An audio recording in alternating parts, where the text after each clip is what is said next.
For decades, energy supply has been a major concern around the globe. Now, Canada is taking matters into their own hands by embarking on a mega project that will redefine the future of energy. But just how big is this project, and what will it mean to the rest of the world? What you need to know about the LNG Canada Project. LNG Canada is a liquefied natural gas export facility that is currently being built in Kitimat, British Columbia. This project is estimated to cost billions of dollars, specifically just over $30 billion. It's estimated that the Kitimat terminal will cost a staggering $18 billion, with the pipelines costing around $14.5 billion. But of course, a project of this size must have come as a result of urgency, which stems from the ever-increasing demand for cleaner energy sources. Countries like Japan and China come to mind when talking about cleaner energy, as both countries have begun to move away from the use of coal and other carbon-emitting elements. Once the LNG Canada project's been complete, it's expected to ship a minimum of 14 million tons of liquefied natural gas every year. These shipments will be made from 2 processing units called trains, and according to plans, 2 more trains will be built to increase the shipping capacity. Once the extra trains are in place and fully functional, LNG Canada's shipping capacity will double to 28 million tons a year. As for where the LNG facility will get its supply of natural gas, it will come from the northeastern BC through the Coastal GasLink pipeline, which is a 670-kilometer pipeline built specifically to connect several gas fields to the terminal. With this connection in place, there is a guarantee of a steady flow of gas to Kitimat, where it will be cooled down to minus 162 degrees. Once cooled, it will take a liquid form and be transported by specialized LNG carriers to different locations. Now, the sheer magnitude of this project makes it difficult for any single entity to execute. For this reason, several parties have come together to make this dream a reality, including parties like PetroChina, Shell Petroleum, Mitsubishi Corporation, Petronas, and the Korea Gas Corporation. It's worth mentioning that of all the stakeholders involved in this project, Shell has the largest, around 40%. And the good news is the project's been underway since 2018, with the first shipment of LNG scheduled for sometime in the mid-2020s. That being said, you may be wondering why Kitimat was chosen as this location for a game-changing project of this caliber. The real reason for choosing Kitimat as a location.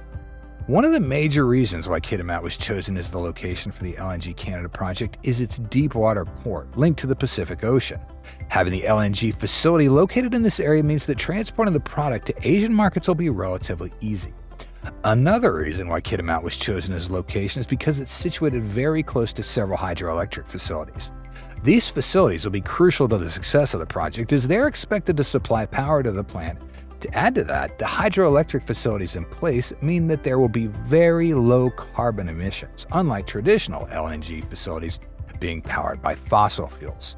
That being said, LNG Canada won't just be a saving grace as far as energy supply is concerned. It'll also do so in a safe and environmentally friendly manner. Construction phases. LNG Canada's construction phases were split into 2. The first of these phases involves the construction of 2 LNG processing trains that have the capacity to make as many as 14 million tons of liquefied natural gas on an annual basis. For the second phase, it's heavily dependent on future market conditions. If all goes as planned, then the second phase will involve the construction of 2 more trains with the intention of doubling the LNG supply capacity from 14 million tons to 28 million tons annually. As you'd expect, thousands of highly skilled workers have been recruited to bring the LNG Canada project to life. And because of the large number of expertise needed to execute the project, a dedicated residential area was built. This area is known as the Cedar Valley Lodge, and as many as 4,500 employees live there pending completion of the project. To its credit, the Cedar Valley Lodge isn't just any campsite for construction workers. It was built with several recreational centers, including gyms, dining halls, and game spaces. The main purpose of equipping the lodge with all these facilities is to create a self-sufficient society for the workers so that their impact on Kitimat's small population of 8,000 residents will be reduced.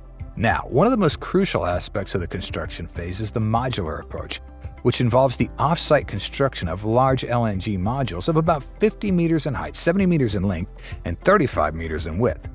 After these modules have been built off-site, they're transported via sea to Kitimat. Each of these modules weighs 9,500 tons, and they are precisely installed by means of self-propelled modular transporters that can position each component with extreme precision. Production capacity and technology. As we've mentioned, the LNG Canada will be one of the world's largest LNG exporters once it's been completed. With a target of producing 28 million tons of LNG a year, it will position Canada as a superpower as far as natural gases industry is concerned. But to make this dream a reality, Canada is using advanced technology such as Air Products' APC3MR technology for gas liquefaction. With this cooling technology in place, converting liquid to gas will be done seamlessly, and the product can be moved safely across long distances using LNG carriers. It's expected that each LNG tanker leaving Kitimat will be able to carry up to 170,000 cubic meters of LNG, which is sufficient to meet the energy needs of millions of people each month. Environmental impact and sustainability initiatives. Those in charge of the LNG Canada project have shown great dedication to the safety of the environment. Their aim is to build the cleanest LNG facilities the world has ever seen, with an emissions intensity that's expected to be 50% lower than the global average. The facility will benefit greatly from British Columbia's hydropower grid, which significantly cuts down on the dependence on fossil fuels during operations. Adding to that, the project also involves the relocation of fish, amphibians, and other marine plants to nearby habitats, while the waterways get diverted. But that's not all, as new marshlands also had to be created as substitutes for any damaged ecosystems, which ensured the survival of local wildlife. There are also plans to integrate carbon capture and storage technologies into the project to cut down emissions even further. More so, using LNG also adds to the global energy transition. Once LNG Canada has succeeded in supplying LNG as a favorable alternative to coal, the emission of carbon will be significantly cut down, especially in Asian countries who are actively looking for cleaner energy sources. In fact, using LNG instead of coal has the potential to reduce carbon emissions by as much as 45%, and this will serve as a major part of international pro-climate strategies. Indigenous partnerships and community engagement. Thankfully, the LNG Canada project didn't leave out the Indigenous communities in the development process. To its credit, the company engaged with more than 20 Indigenous groups situated along the Coastal GasLink pipeline route and have taken the necessary steps to ensure that the concerns of the Indigenous people are addressed. LNG Canada has reached agreements with the Haisla Nation and the other First Nations that will offer major economic benefits in the long term. These benefits come in the form of employment, training, and several profit-sharing opportunities. To add to that, local suppliers and businesses have benefited immensely from the project. It's worth mentioning that a significant percentage of the workforce is made up of Indigenous workers, and that LNG Canada remains committed to providing skills training long after construction's been completed. As for the Cedar Valley Lodge, where the workers reside, it is ensured that all necessary needs are met, so that the workers will have no reason to overwhelm Kitimat's infrastructure. With important amenities such as recreation centers, clinics, and restaurants within the Cedar Valley premises, workers on the project will not depend on Kitimat's local amenities, which will in turn reduce the chances of local community disruption. Economic impact and global importance. Without a doubt, the LNG Canada project will trigger a major economic boost, not just for British Columbia, but Canada as a whole. Just so you have an idea of how much economic impact this project can have, it's estimated that the construction phase alone will inject over $24 billion into the Canadian economy thanks to direct spending on building materials, services, and labor. But that's not where it stops. Because of completion, LNG Canada will continue to generate billions of dollars in tax revenues, exports, and royalties. Job creation after the construction will also be imminent, as thousands of on-site workers are going to be employed at the facility. But job creation aside, LNG Canada will also position the country as a serious player in the global LNG market. Speaking of which, countries like the US, Australia, and Qatar are already expanding their LNG capacity, and this makes it important for Canada to have a strong foothold as early as possible. On a global scale, one of the major beneficiaries of the LNG Canada project will be the Asian countries of Japan, South Korea, and China. The demand for cleaner energy is higher than ever in these countries, and once LNG Canada's project is complete, the positive economic and environmental impacts across these regions will be felt.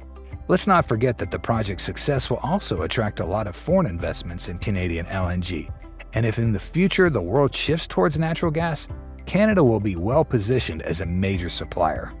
Challenges and controversies. Of course, a project of this magnitude can't go without its share of challenges and controversies. One noteworthy challenge has come in the form of opposition from environmental groups.